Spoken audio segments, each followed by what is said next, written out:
Capítulo 38 do livro do Êxodo, essa é a leitura de hoje, para começar esse dia, né? Então vamos lá, do que é que trata esse capítulo? Deixa eu verificar. Ele trata do altar do holocausto, o pátio e o material para a construção do tabernáculo.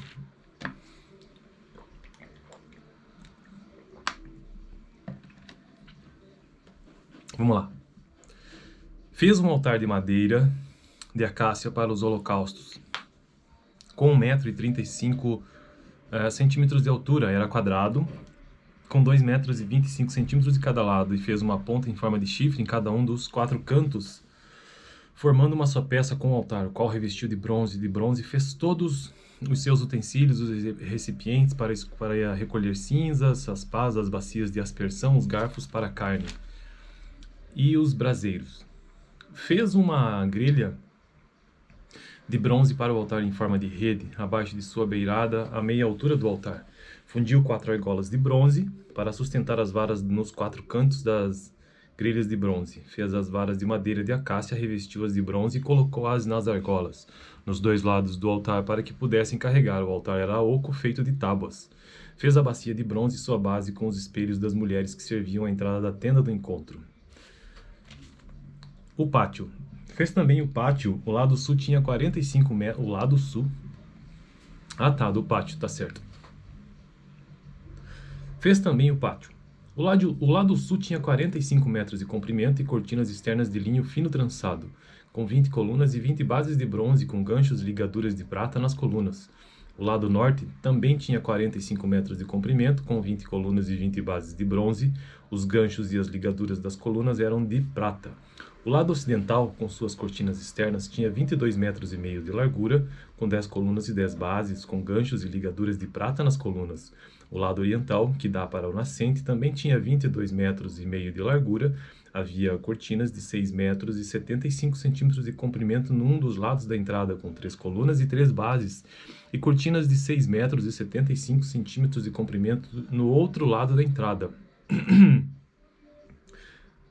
No outro lado da entrada do pátio, também com 3 colunas e 3 bases. Todas as cortinas ao redor do pátio eram feitas de linho fino trançado. As bases das colunas eram de bronze, os ganchos e as ligaduras das colunas eram de prata, e o topo das colunas também eram revestidos de prata, de modo que todas as colunas do pátio tinham ligaduras de prata.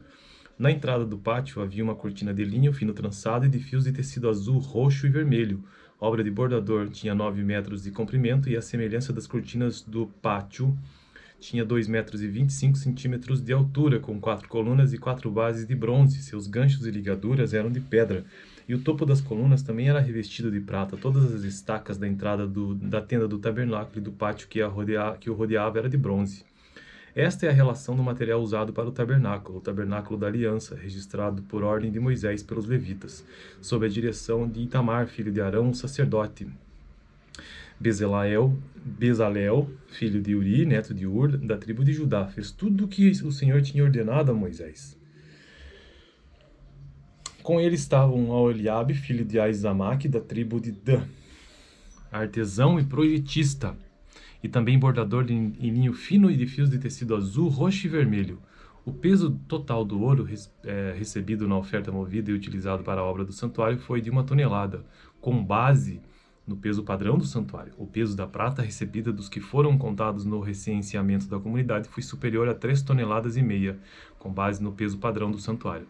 6 gramas para cada um dos recenseados, isto é, para 603.550 homens de 20 anos de idade para cima. 603.550 homens de 3 solos de 20 anos para cima. 600 mil homens, imagine você. As 3,5 toneladas de prata foram usadas para fundir as bases do santuário e do véu. 100 bases feitas das 3,5 toneladas, 35 quilos para cada base, 20 quilos e 300 gramas foram usados para fazer os ganchos para as colunas, para revestir a parte superior das colunas e para fazer as suas ligaduras.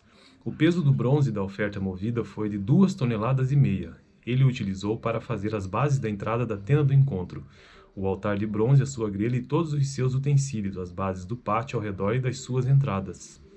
e da sua entrada, e todas as estacas do tabernáculo e do pátio em derredor. Então vocês podem observar que nesses capítulos do Êxodo, a parte final, já está acabando esse livro, é uma descrição, é um descritivo dos itens e das partes do tabernáculo, né, que era o que depois viria a ser o templo, a base para o templo.